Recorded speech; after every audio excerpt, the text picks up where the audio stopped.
Good morning, everyone. Thank you for joining us for the June Business Series. We have lots of participants joining us from the green room, so we'll give it just a moment for everyone to join us and we'll get started.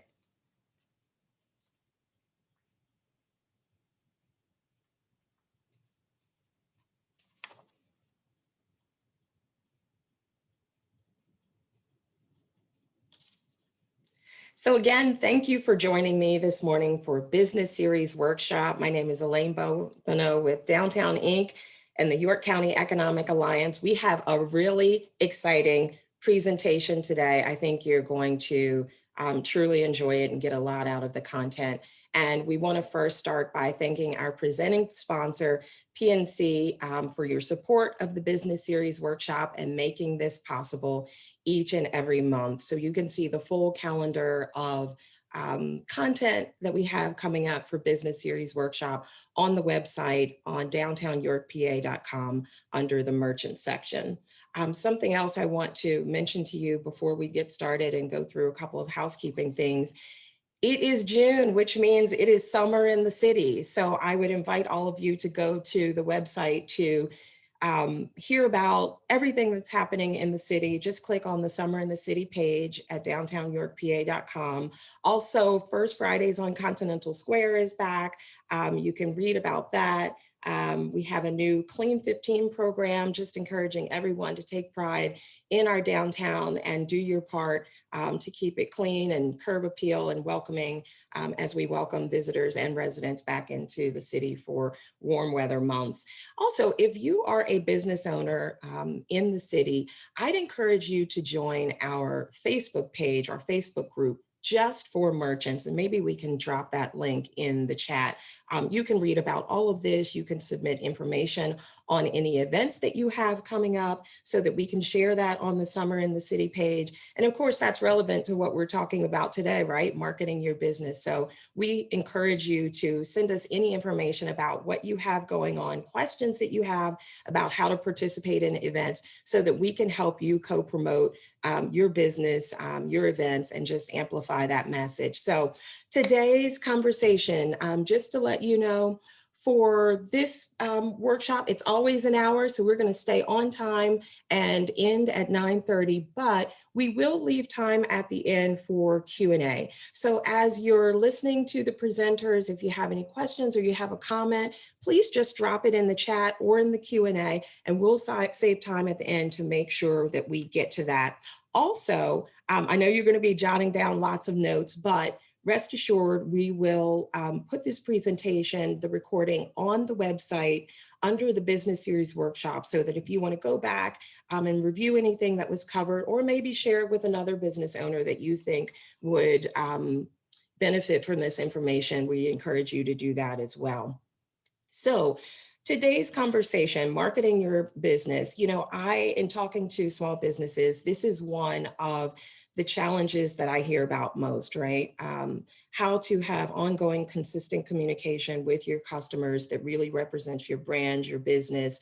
It's hard sometimes to be consistent on social media because there's so much out there. It really can be and is, let's be honest, a full-time job. But all of us are doing what we can to promote our businesses, and certainly during COVID, even more so, being available virtually, offering merchandise, e-commerce online, and communicating to customers through digital and social media. And so that's not going to change, right? And just when you think you figured it all out, and you have a good rhythm, then Facebook or Instagram or whatever you're using goes and changes the algorithm, and you feel like you have to start all over again. So today we have two presenters, Sarah Mock and Jessica Weikert, who are going to offer you some really practical tips and tactics that you can use and strategies that we think will help you in elevating your marketing message. So let me just tell you a little bit about Sarah and Jessica. Sarah Mock is the owner of Savoring the Good. She's been a foodie since age 15. Oh, we're perfect together, Sarah.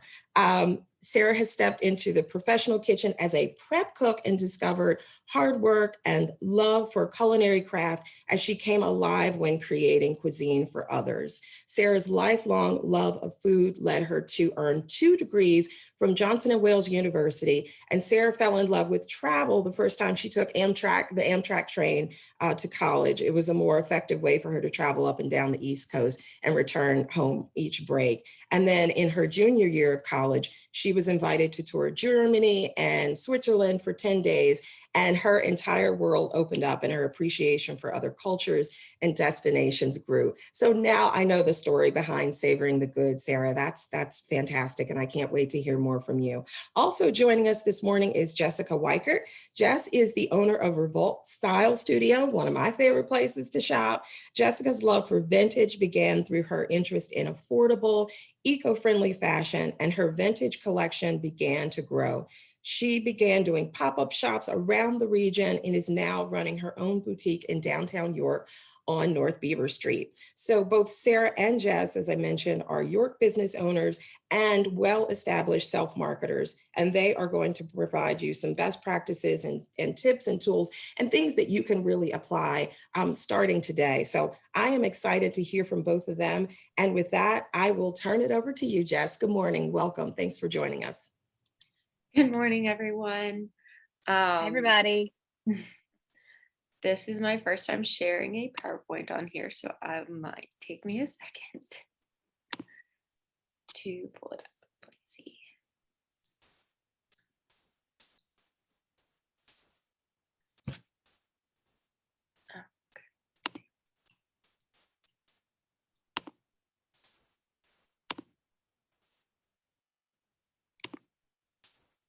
Here it comes. There we go. Okay. You did it.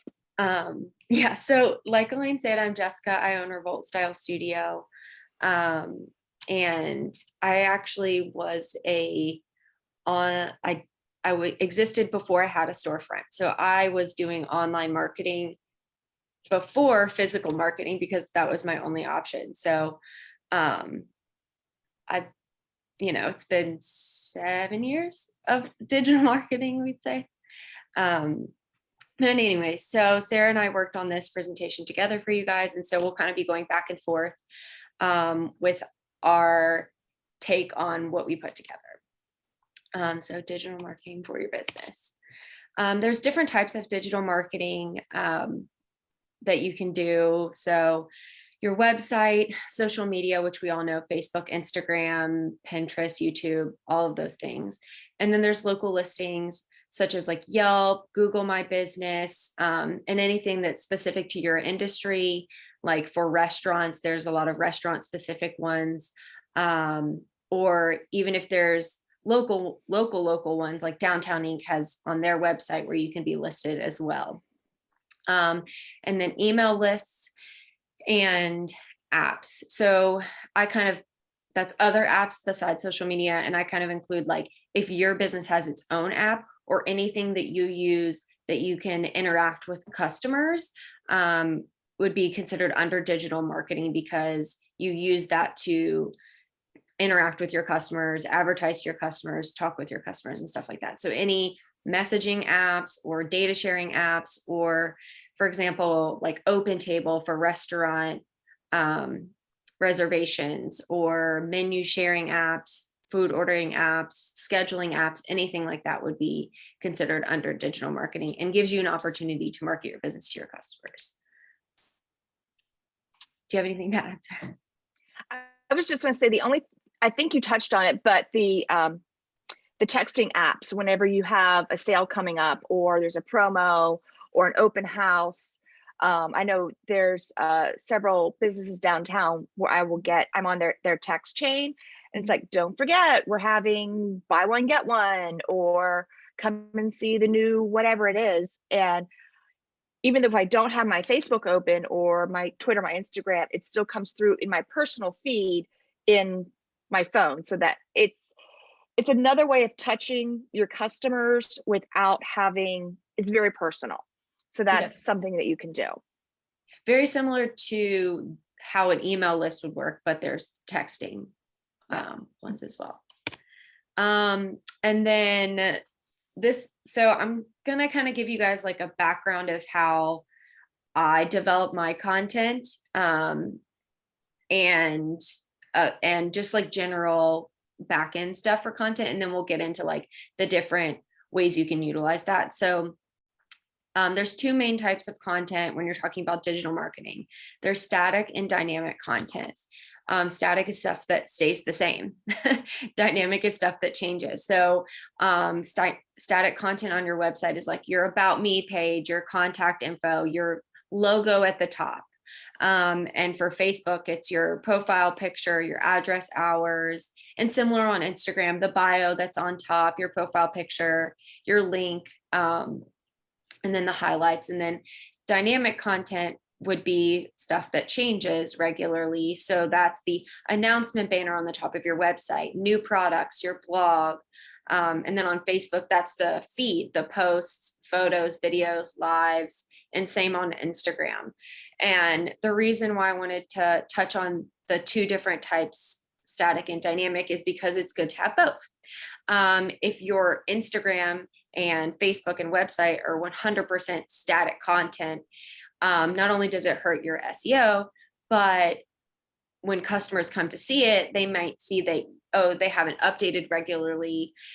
And especially during COVID, they might think maybe they're not open anymore, or maybe they're not selling this product anymore, or maybe this isn't their current menu or something like that. And that's why it's good to have the dynamic content as well. And you don't have to post every day, but posting regularly so that people, when they come to your Facebook, see that there's something within the last few months at least.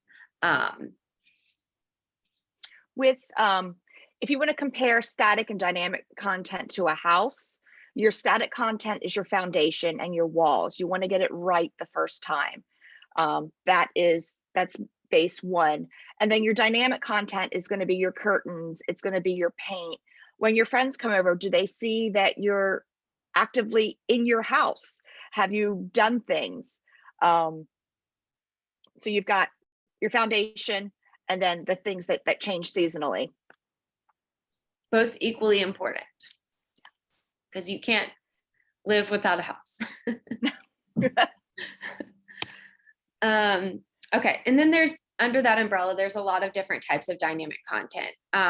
So this list is helpful if you're thinking, what should I be posting? What should I be sending email newsletters about? What are, so you're not just sell, new product, there's a lot of different types. So these are just some ideas and suggestions about different types of dynamic content that you can be sharing with your customers or potential customers. So there's informational, so business hours reminders, menu updates, if you're moving your location, etc., contact information, stuff like that. And then there's educational. So industry facts, like if you're a salon, you can share hair care tips, or if you're a vintage clothing boutique, you can talk about care tips for clothing, or the history of a certain garment, or why sustainability is a priority for your business. And then there's inspirational / aspirational content. So that's stuff that gets people excited to follow you and excited to be your customer. It's a big part of the brand umbrella. So for me, as a vintage clothing store, that's styled outfits,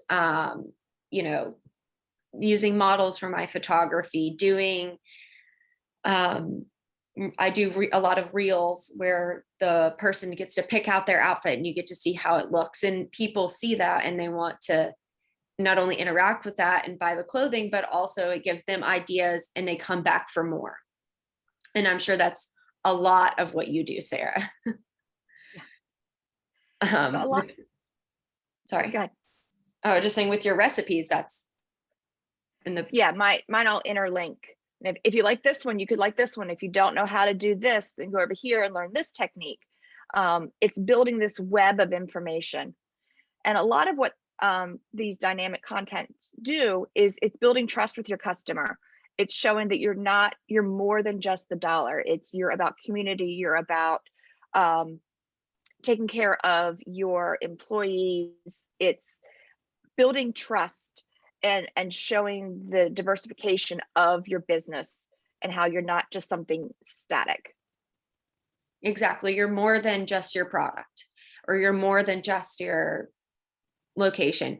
And a lot of things like educational content can show why you're the best at what you do and why your customers can come to you, but in a way that's not exclusively salesy. Yeah. It can establish you as the expert and the best in your region to your customers. Of course, promotional content is within that umbrella, but as you can see, it's just a piece of the puzzle. If you're just posting products exclusively, then customers don't get excited about that. It's helpful and it's better than nothing, and that's a start, but that's not what gets customers to follow you immediately and keep watching your content every day. And then there's interactive content, which honestly, all of these should be interactive for social media at least. So that includes like calls to action. So in any caption, you can have, remind people to take a next step, like make your reservation or book now, or in things that aren't salesy, like questions or polls or quizzes that they can answer, because interactions help boost your content to more followers as well.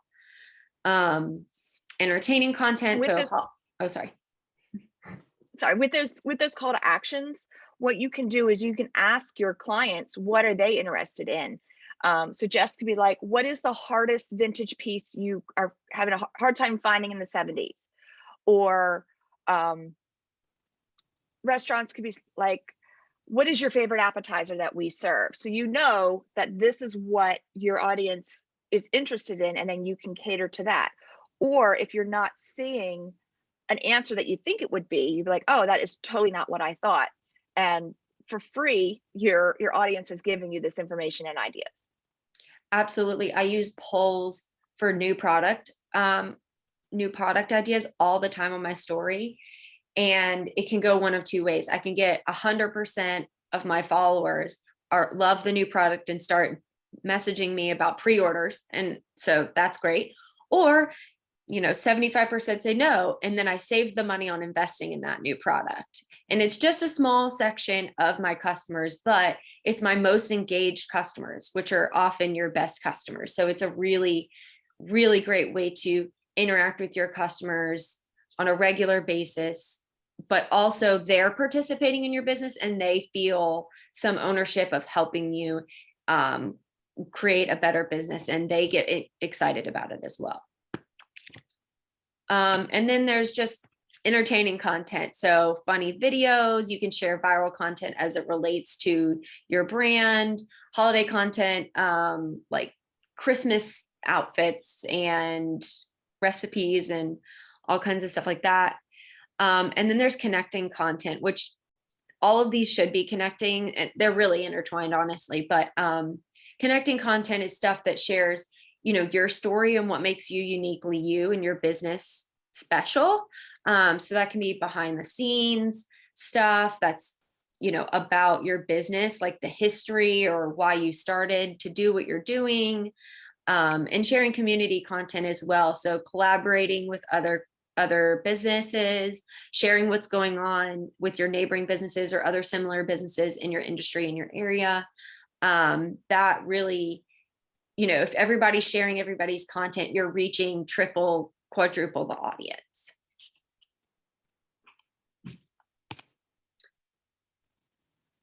Social media basics. You want to? Sure. Social media, we want to make sure that your information is accurate and up to date. We've all learned this the past year. You're like, is this place open? What are their hours? What are their policies? So when you're updating things, you want to do it on all platforms. So if you're doing all 5 platforms, you got to make sure they're up. Google My Business has all this information as well. When people will actually Google, is such and such open, it will ask Google My Business what that information is. We're going to say it 1,000 times, consistency across all platforms. If your profile picture is one thing on Facebook. It needs to be the same all the way across. It's brand recognition. That's something really simple you can do. This is where I fail spell check, and people will call me out on it all the time and make fun of the fact that I misspelling. I will blame it on fat thumbs, but it is what it is. I already said the thing. We're going to be talking about quality photos. Keep in mind when you're on your phone, I think it's like 82% of my traffic is mobile because we have our little computers in our hands. The photo is like this big. So you want it to be clear, and it's going to fill the frame. Your product is not going to be like way in the back and you're just like, oh my goodness. It needs to be in focus. Just because you think it is lovely because you're looking at it like this, when people are scrolling, it's not going to be translating. So we'll be going, I don't know if it's the next slide or if it's a slide coming up. We'll go over 2 examples of some quality photos. Oh, there they are. So these are 2 photos that I found on my phone. They're old. They're both from Epcot. They both have me and my son in them, but which one is more engaging? Which one tells the story? The one on what would be my left, it's just poor lighting. It was taken inside. It had overhead lights, bad shadows. I moved when I took the picture. Then we took one outside. I made sure that the sun was in front of me and you could see what was behind us. There was not too much clutter around us. And it was just, I felt as though it was a better photo than the first one. I shared the one on the right on Facebook, and the other one, I actually had to dig through the trash to find it because I deleted it. And I just want to add, this is a perfect example of natural lighting is your friend. So we don't always have to have like the best, cameras out there and stuff. Most of us use our phone cameras. Probably 99% of the content on my website and on all my social media channels for my business are taken with my phone in natural lighting, because that can make any camera a good camera. It can make any photo a good photo. I bought a $20 neutral color drop cloth on Amazon, and I just go out on my sidewalk when the sun is out, or sometimes when it's cloudy, as long as it's not rainy, and just lay the drop cloth down on the sidewalk and take all my product photos on there, or hang it up on a little thing and take standing product photos on a model in front of that. And it's all about natural lighting, and that's very affordable. Yeah. I want to point out, you need to know where your sun is. I am currently on the east side of my house, and I have lighting coming in this way. I have two windows, and if I was on the west side of the house, I would be in the shadows and I would not have the lighting that I have now. So it's just using a window. Yeah. And it's easy to experiment too. Like you can take one small thing and just walk around your office or business or house one day and you'll find that different times of the day, the lighting's going to be better in different areas. So like for me, my sidewalk, I know which section of the day is my time to take photos that day. And so I just schedule my day around capturing whatever photos I need to for products or social media and stuff like that. But once you figure it out and know where the lighting is good, then you've already created that system and you're done. You just know 10 o'clock is when I take product photos, and you don't have to think of it again. Yep. And that'll change seasonally as at least for me as a photographer, I know I have to shoot in my room by 3 o'clock in November, or else I'm done. So I have to plan my day around that.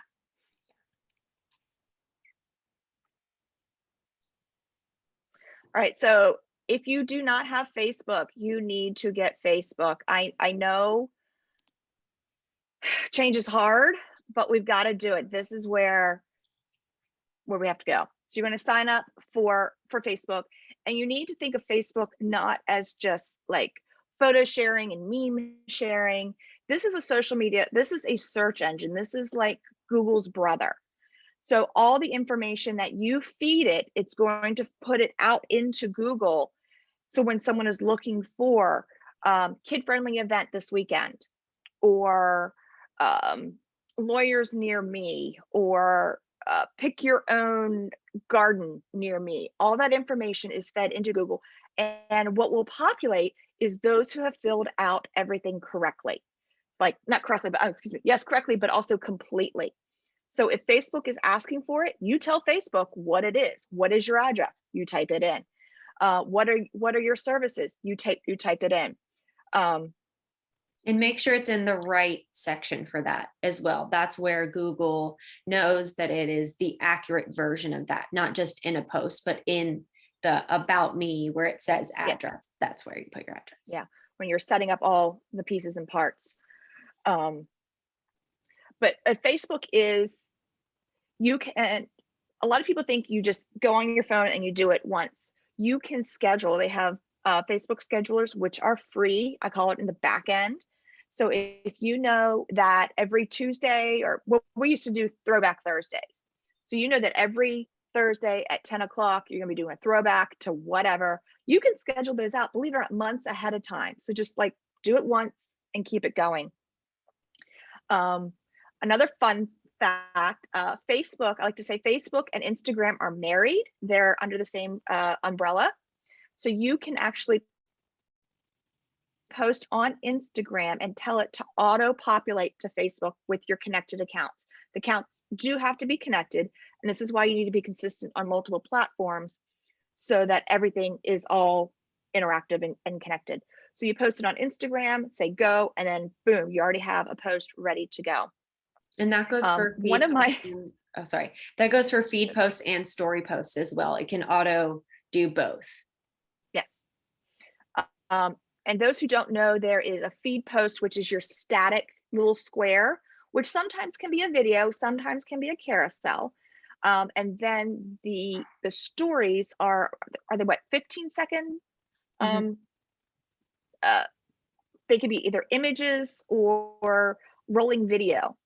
And I like to say that whenever a platform brings out something new, try it, do it, feed the beast. In that when stories came out, everybody was doing stories.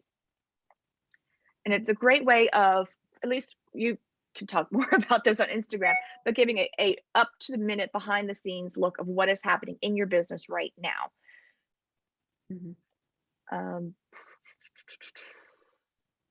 And I have listed there more main features about Facebook. You guys are really smart and can read all that.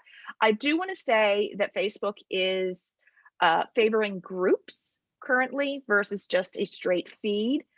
So if you are a business and you want like a little like clicky group of, like, I have friends of Savoring the Good, and my friends of Savoring the Good know that that's where my attention's going to be. That's where all my first information goes first.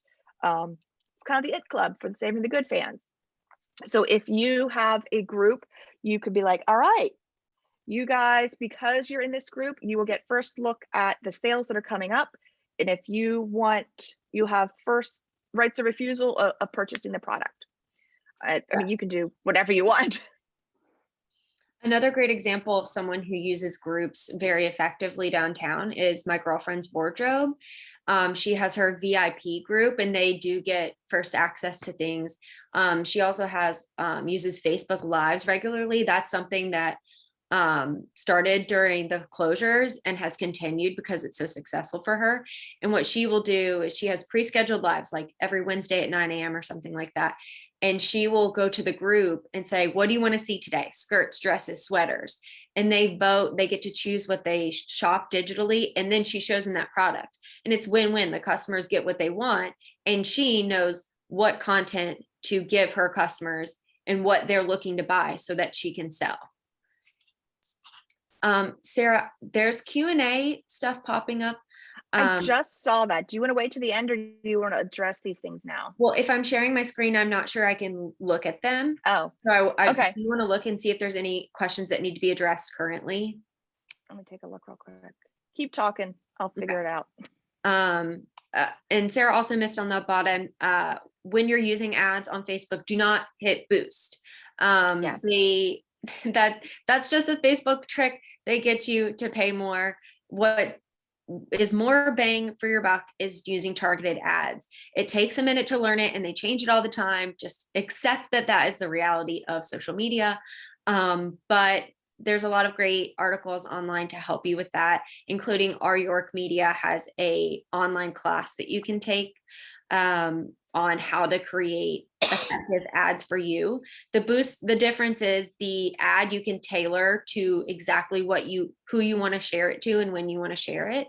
And the boost button just shares it on more feeds to your existing audience, whereas the ads can help you reach more people. I'm going to pop in here with the one question. I'm sure it depends on the type of business, but do you have any suggestions on how often a business should be posting social media content? I have an answer. Jessica, do you have an answer? You can go first. We'll see if our answers match. Okay, let's see. For me, it depends on the platform. You need to be touching all platforms every day, multiple times a day. Now, with that being said, one post can roll over to multiple platforms. So Instagram, you can roll to Facebook, and you can push to Twitter with one click of a button. So one post just came 3. There is a statistic somewhere, I don't know what it is, that we as humans need to see something 5 to 8 times for it to actually register and for us to go, oh, I need that, I want that, that's important. So my example would be, you have a sale coming up on next Friday, you start teasing it like every other day, doing a countdown, or letting people know what will be included, or we're looking forward to you. So it's those touch points. How many times do people walk through your doors before they actually buy something? Sometimes it's the first time, yay, but sometimes it takes multiple touch points for that to translate to a sale. Well, Yeah. Was I close? Yep, that's about what I would say. I just Okay. would add that I know if you're unfamiliar with a platform or unfamiliar with using it for your business, sharing stuff daily might seem daunting, but you know, I use a content calendar and I just print off the month of June and I look at what I'm already doing in that month. Like she said, like the sales that are already happening, the products that are already going to be launched, you know, and then I just kind of go from there. I know if I'm having a sale on Friday, I need to tell people at least a week before and then remind them at intervals regularly throughout then. And you can also, I wouldn't say repost the same content over and over, but you can kind of have in your head of, okay, these things I post regularly, and it, you know, store hours reminders, or just share about your most popular dishes regularly. It doesn't have to be completely new content that takes you hours to produce every day. You can spend one day taking 100 photos and then just share those once a day, or every other day, honestly, if you feel like you can't dive into every single day because you aren't used to creating that content yet, or you don't know what your audience wants. Still regularly is important, so that when people come to your page, they see that you are still existing. And also, you know, the more you post, the more likely you are to show up in people's feeds. Yeah. And experiment with different things. Sometimes it's the photo, sometimes it's the call to action. You don't want to be copying, pasting everything. So just because you have one image, one call to action, one information, you don't copy and paste that 3 times in 1 week. You would switch up the photo, you would switch up the text. The same idea is just a little bit different because it's going to resonate with different people differently. I think we kind of answered this one. What is your suggestion for minimum amount of Facebook IG posts per day, per week, if not posting daily? I think we kind of answered that. You want to at least touch the platform daily. And it kind of depends on the algorithm at the moment, which changes, which is frustrating. Mm-hmm. It also depends on your industry too. Like if you're not posting daily, definitely check it daily, because the customer interactions are what you're there for. And so if people are commenting or messaging you, you want to make sure you respond to those promptly. In different industries, I think customers have different expectations. If it's a very visual industry and your specific business operates a lot digitally, like you have an online store, people expect a lot more from you online.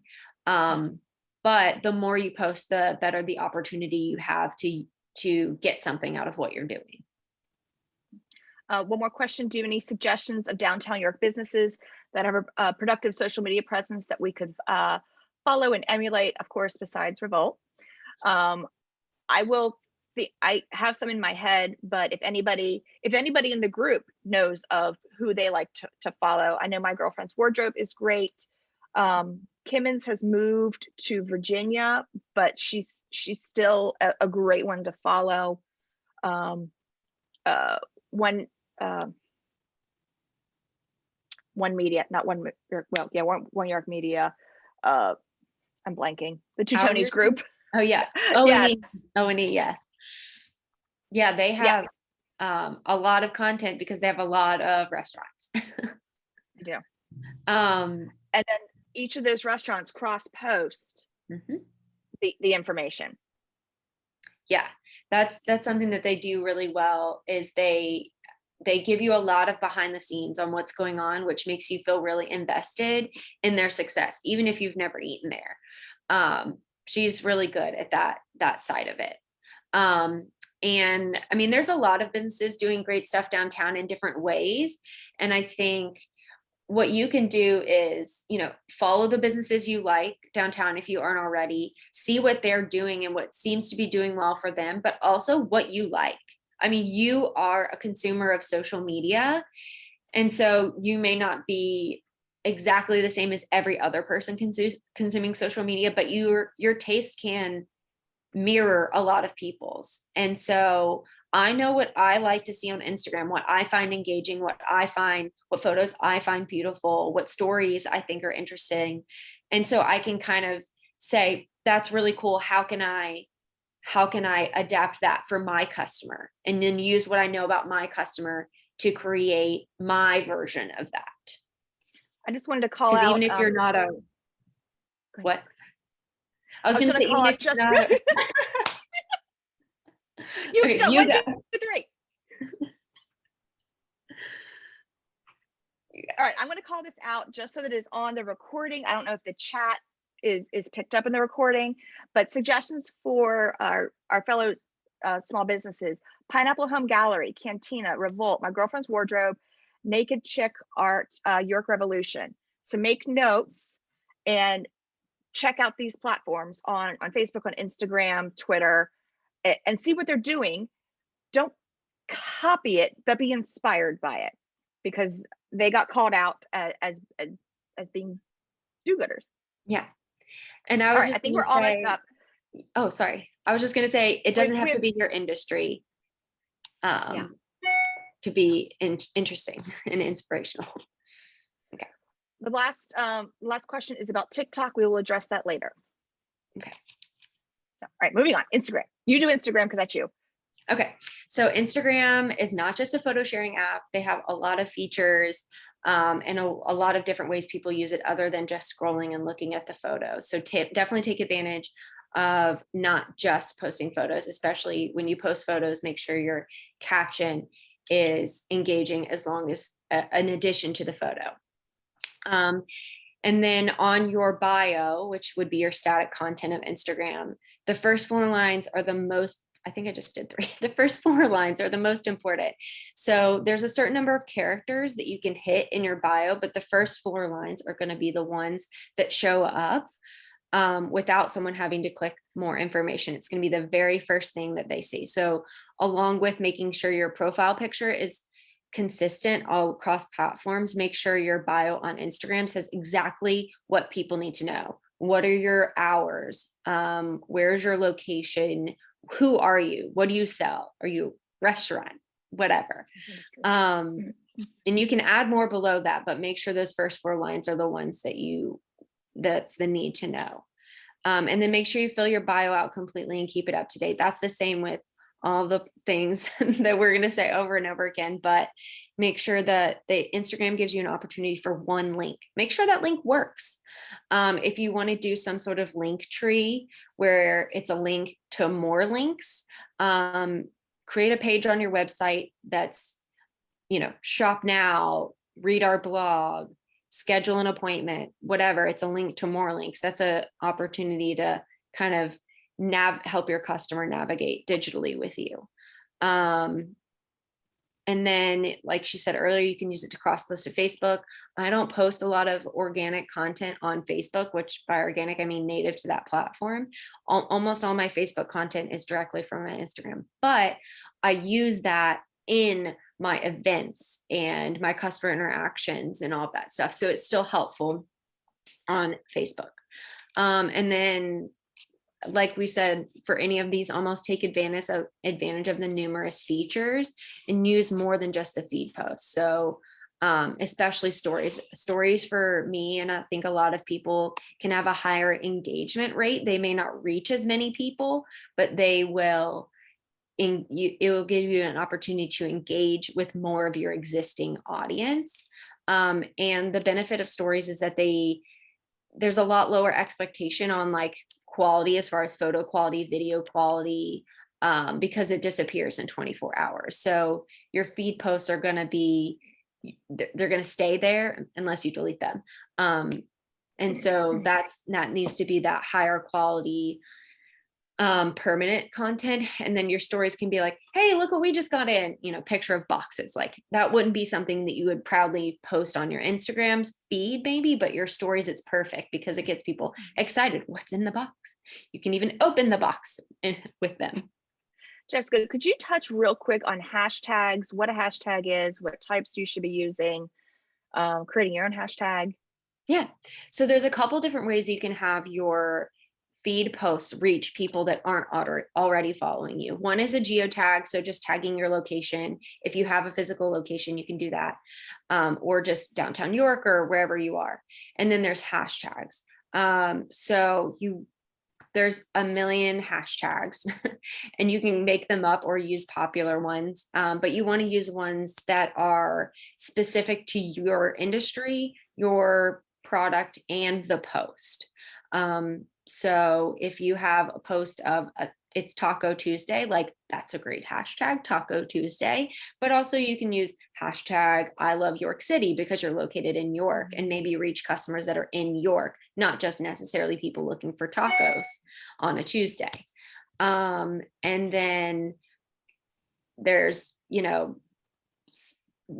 plethora of hashtags, and you can Google popular hashtags. You can see what's trending, but you want to make sure it makes sense with the content that you're sharing, because, or else if people find you via that hashtag, they're going to walk past you when they're looking stuff up with that hashtag if you don't make sense with the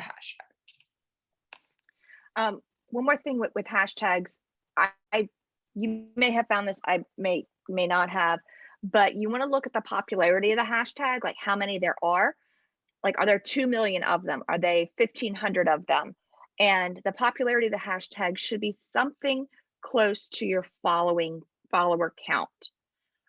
So if you have 1,000 people on Instagram, you should be using hashtags that are around 1,000 in like the popularity thing, because those will go up in the algorithm. It's kind of like your worth, which I hate that, but it's just the way it is. And then you probably want to create something that is personal to your brand. Like every time my family travels, we do hashtag mock travels, MOCKTRAVELS. So that if you were to click on mock travels, you will see all of our travels in one feed. Mm-hmm. Do you use a hashtag that way? Yeah, I have one that's hashtag my Revolt Style for my customers to use. So when they wear clothes from my store, then they can use that hashtag. And I use it as well. So when you click, it's a search engine, like we say, a lot of these are search engines. So it's pretty much a search term. So you can click a hashtag and see all the posts that have used that hashtag. And then it fills with my content and my customers' content. And then to find out the use of a hashtag, when you type one in your caption, it'll give you suggested, like if you hashtag, MYR, it'll show you suggested hashtags and it'll say how often they're used. Because if you use something that's been shared 2 billion times, your content's going to get lost. So you can share a variety of levels of use as well. It's like spitting into the ocean at that point. Yeah. right, so there are other social media platforms. We are talking a lot about Facebook and Instagram because I feel like Facebook is like the catch-all, but there's also Pinterest, YouTube, Twitter. Somebody asked about TikTok, Snapchat, and LinkedIn. I'm going to start at the bottom. LinkedIn is your professional network. Once again, have everything filled out on there. I know people in my industry who will write articles on their LinkedIn profile, and that elevates them in the LinkedIn platform. And then they get clickovers, they get discussion. They're then seen as an authority figure in their industry. I can't really talk about Snapchat because I'm too old for that. Jessica, I started on Snapchat. Well, not started on Snapchat, but before I had my store and Snapchat was a new thing, I was sharing content regularly on Snapchat. But then when Instagram came out with their version of an integrated Snapchat, I did drop Snapchat. But something to note about these different social media apps, and I think we may have missed a slide earlier, is that each app or platform has a different audience. So yeah, I think something like 65% of 18 to 29-year-olds use Snapchat. So if your audience is exclusively people who are 22 years old, like you might want to get to know Snapchat. And then like stuff like LinkedIn, that's an industry professional website. So like she said, if you're a service industry or an industry professional, like a lawyer or an advertising agency, that's a great way to show that you're the expert in your industry. Especially this past year, you could write an article or share tips on how you have overcome XYZ, or this is how my industry has changed. And some of these articles get picked up on local and national news, and that's clout, and that is SEO juice for you and your business. TikTok, somebody had asked about, TikTok. It is kind of like Snapchat. As someone who's 44, I'm not dancing on there and I'm not doing the things. Some people do, and they're great at it. I applaud them, but that's not me. I'm on there for storytelling. I want to know, I want to know about social issues. I want to know about new products. I want to know tips and tricks and whatever. So that's how you can use TikTok. And you can answer questions on TikTok whenever they have the share or the duet or whatever it is. You can answer that and be like, okay, well, this person has some great points over here. And then that creates content. Twitter is like spitting into the ocean again, in my opinion. It's informational, and your information will go out to those who follow you and hashtags you use. YouTube is great for static content. So if you have a tutorial, if you have a how-to, if you have an information beyond just like 4 bullet points, you can make a video on it. YouTube is also a search engine. So people will say, well, do you know how to? And I'll go, no, but I know how to YouTube it. So how do I change the drain plug in my boat? So I literally type that in. So you want to think of these search engines as, if I were to Google it, what would the title be? And then Pinterest is a hot mess right now. It's my opinion. But Pinterest is a place, it's changed so much. If you have something that is evergreen, it is great to have an image on Pinterest with links over to your site, to your different platforms. It's like the #1 place to go for recipes and travel tips and things like that. I know different people use it differently. I want to check the Q&A real quick. And Pinterest is another example of something that has a specific demographic shift. It's one of the top 5 social media platforms overall, but 50% of women use it and only 16% of men use it. So while men do use it, if you have like female content, you can be on Pinterest. And Pinterest is unique compared to other social media platforms, and that none of it is organic content. None of it is created on Pinterest for Pinterest. You're sharing your existing blog posts on Pinterest, your existing products, your existing YouTube videos. I mean, and you can create stuff with the intention for it to succeed on Pinterest, but it's a sharing app, I guess, essentially. And so you can use things that you've already done to put them on Pinterest. Yeah. Pinterest does have stories. They do have reels, but there's no links to them. And that makes people like me who have a landing page very upset. They're definitely going Alexandra through some growing pains. Yeah, they've been doing growing pains for a couple years. Sorry, I have opinions. Oh my gosh. Alexandra said that she spoke to someone at Pinterest last week, and they're pushing very hard to become a visual search engine. Very, very hard. Yes, they've been doing that, I know, for the last 3 years, since I've been working with them and having conversations. And it seems like the conversation changes all the time, just like all of these social media platforms. You need to be like Gumby, and you got to bend and flow and learn from your friends in the industry. What is working for you? What is working right now? What bombed? And then you can take apart each of these social media platforms and say, okay, well, I think this is what's trending, or I think that is what is happening. Facebook groups are a great place to do this. I know that Downtown Inc. has a Facebook group for merchants that was talked about at the top of the hour. So if you have information, if you put a post somewhere, you can put it in that Facebook group and like, hey guys, this is awesome. Please share it. And don't just share it.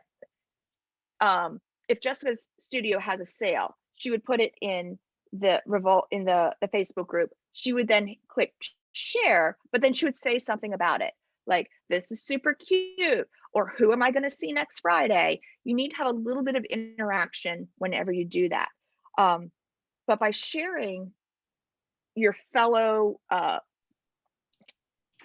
merchants' information, you're not only helping them, you're helping yourself, and it's free content. So you touched that platform that day with someone else's content. Mm-hmm.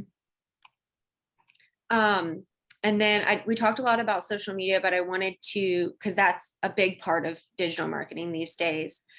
But I also wanted to get into email marketing. And this is something that is specific to you and your audience. It is your email list, and you're creating the content however you want to create it to deliver it to your audience. So the advantages are low cost.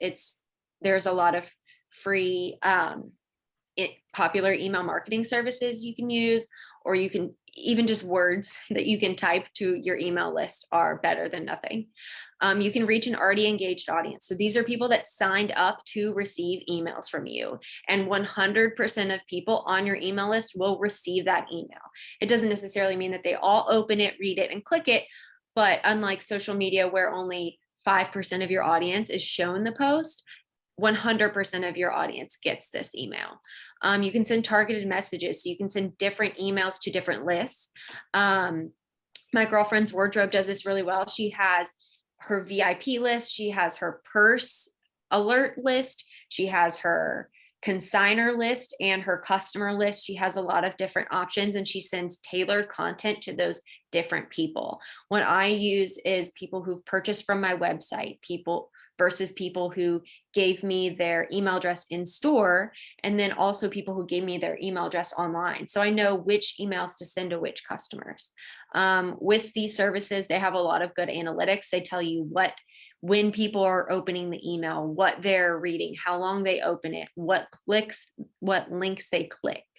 And it's easy to share. People can just forward the email really easily to their people, and you have an instant impact and potential to drive sales. So when I'm launching a product, the second that product goes live on my website, I send an email to my email list, and they can click it and buy it, and I can get a sale in 5 minutes. Not guaranteed, but it's the potential to drive the sales. So those are some popular email marketing services. And then I just put in here some ideas for capturing emails. So you can collect people's emails at the point of sale in store or on the website checkouts, a call to action on social media. So a lot of times I'll say like, hey, we have a really great email coming out on Saturday. Are you on our email list? Like DM us to your email address to get added on the list and stuff like that. Or just a link on your website, like a pop-up or something on the sides, like get notified of updates. And then they can enter their email address, or just an old-fashioned notebook on the counter where they can write down their email. Jessica, there was a question in the chat. What are your thoughts on the new iOS 15 changes coming up and how they will affect email marketing? And how will your segments change since open rate numbers will go away?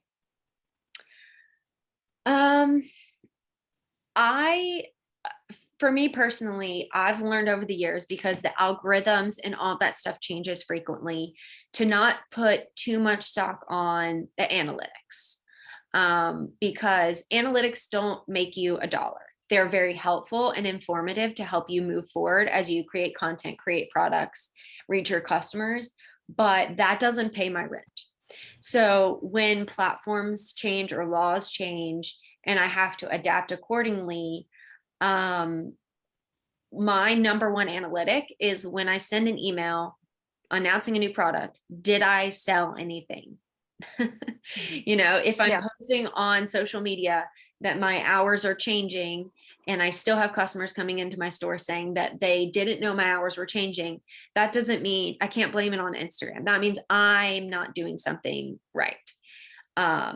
So just like that, Instagram, Facebook, Pinterest, they change all the time. You can become an expert at ads, and then the next day their ads manager completely changes.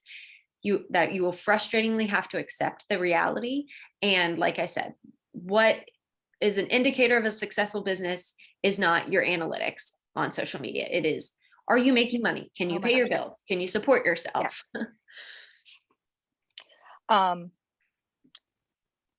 Yes. Casey says we need to wrap up in the next minute or so. So let's finish up real quick. Really quick. So key takeaways for Instagram. These are just some reminders of things we went over. So consistency, and accuracy. Be intentional. Don't just post to post. Content calendars are your friend. Don't get overwhelmed. Good is better than nothing. And great at one is better than terrible or absent from all. You can, if you're scared to dive into social media, pick one that you're familiar with and just become an expert at that. Change is inevitable, like I just said, and experiment and try new things. Find what works for you, your customers, your audience, and then just keep doing what's working for you. And then we wanted to have one action item for you guys. So if you learned anything from today, it is that your stuff needs to be accurate and up to date. So when you go back to your office, whether it's at home or in person, and go to all of your digital channels, your website, social media accounts, Google My Business, Yelp, all those things, and make sure your information is accurate. Your hours, your phone number, email address, all your website links work. Make sure your category is up to date on Facebook and Google, and that your profile picture is consistent across platforms. And then that's it for our presentation. If anyone has any questions, I know we really cut it close to the 8:30 time. Sorry. Elaine, are you coming back? There she is. I am. Hi, that was great. Thank you both so much. That was fantastic. That was a lot of really good information. I was jotting down a couple of things. Thank you for fielding all of the questions as part of the presentation. That really helped. And I'll just remind everyone, if you want to review this or share it with anyone, it'll be on the downtownyorkpa.com website later today. So that was really good. The one thing that I heard you say that in the key takeaways is, of course, the consistency and the accuracy. And while it might be overwhelming, just pick one platform and be the best you can be at that platform. Try to dive all into all 5 or more. I mean, there's so many. If you're not there yet, just take steps and be intentional and engaging, and just go as you, grow as you go, right? So yeah, I appreciate you both. Would you mind sharing contact information, your website or something in the chat in case anyone has follow-ups for you? And then I just wanted to share a couple of other things with our business owners, Casey, about the small business classes, if we can fit that in quickly. I know we are right at 1 minute till, but this is great. Small business development program as part of Yoko Bloom. We are starting our classes. So if you are a new or growing business and you need a refresher, we have track 1 of our small business classes starting in July the 15th. And this is alphabet soup. It's going to help you with a lot of, just like with social media, a lot of the acronyms and resources and things that you need to know. We're going to help you with those so that you can really grow your business and help you to thrive. So there's the information to learn more and to register. And then second, we have the Yoko Bloom Downtown Bloom grant program that opened last week. If you are looking for grant funds for a project to help move your business forward, we would certainly like to hear from you. We'd encourage you to submit an application. The deadline is June 28th, and Casey has the slide there. You can see all of this is on the website, so don't think that you have to read through all of this. Everything you see here with eligibility and the deadlines are online at downtownyorkpa.com/downtownbloom. But again, grants from $500 to $3,000. And we are doing all of this to just really help our downtown businesses continue to grow and bloom and thrive. So again, Sarah and Jessica, thank you so much for joining us for the June business series. We hope that you found this information helpful, and we look forward to seeing you on July 21st for the July business series. And we'll be talking about copywriting and trademarking. It's going to be more good information to help you and your business grow. So thank you, everyone. Have a great day. Enjoy Thanks this for having us. together. Take care.